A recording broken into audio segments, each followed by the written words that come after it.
కళ్ళ నిండా కుళ్ళుతో నిన్ను చూసే వాళ్ళకి నీ కష్టంతో పనిలేదు. మనసు నిండా ప్రేమతో నిన్ను చూసే వాళ్ళకి నీ లోపాలతో పనిలేదు. కడుపు నిండా ద్వేషంతో నిన్ను చూసే వాళ్ళకి నీ మంచితనంతో పనిలేదు. గుండె నిండా అభిమానంతో నిన్ను చూసే వాళ్ళకి నీ కళ్ళ నిండా కుళ్ళుతో నిన్ను చూసే వాళ్ళకి నీ కష్టంతో పనిలేదు.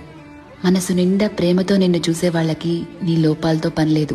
కడుపు నిండా ద్వేషంతో నిన్ను చూసే వాళ్ళకి నీ మంచితనంతో పనిలేదు. గుండె నిండా అభిమానంతో నిన్ను చూసే వాళ్ళకి నీ తప్పొప్పులతో పనిలేదు. రక్తం నిండా కోపంతో నిన్ను చూసే వాళ్ళకి నీ పశ్చాత్తాపంతో పనిలేదు. వీళ్లే కాదు, నీ చుట్టూ ఉన్న ఇంకో 100 మంది నిన్ను 100 రకాలుగా చూడొచ్చు. వాళ్ళందరూ వాళ్ల లోపల ఉన్న ఎమోషన్తోనే నిన్ను చూస్తారు. నిన్ను నిన్నుగా చూడగలిగేది ఆ పైవాడి తర్వాత నువ్వు మాత్రమే. ఎప్పుడైతే నువ్వు నీలో ఉన్న తప్పులు ఒప్పులు, మంచి చెడు, నీలో కోపాలు, నువ్వు చేసే మోసాలు, నీలో మార్పులు, నువ్వు పడే పశ్చాత్తాపాలు, నీ చుట్టూ బాధ్యతలు, నీ ఆశలు, వాటికై నీ కష్టాలు, దేవుడిచ్చిన లోపాలు, నీ ప్రయత్నాలు, ఇలా ఎదుటి వాళ్ళని జడ్జ్ చేయడానికి మనం వెతుకుతూ ఉంటామే, వాటన్నిటి ద్వారా నిన్ను నువ్వు చూసుకోగలిగితే ఎలా అన్బయాస్డ్ గా, లాయర్లా కాదు జడ్జి లాగా, అప్పుడు నువ్వేంటో నీకు అర్థమవుతుంది కదా. అదే సెల్ఫ్ అవేర్నెస్ అంటే. సెల్ఫ్ అవేర్నెస్ నీకు చాలా ప్రశాంతతనిస్తుంది.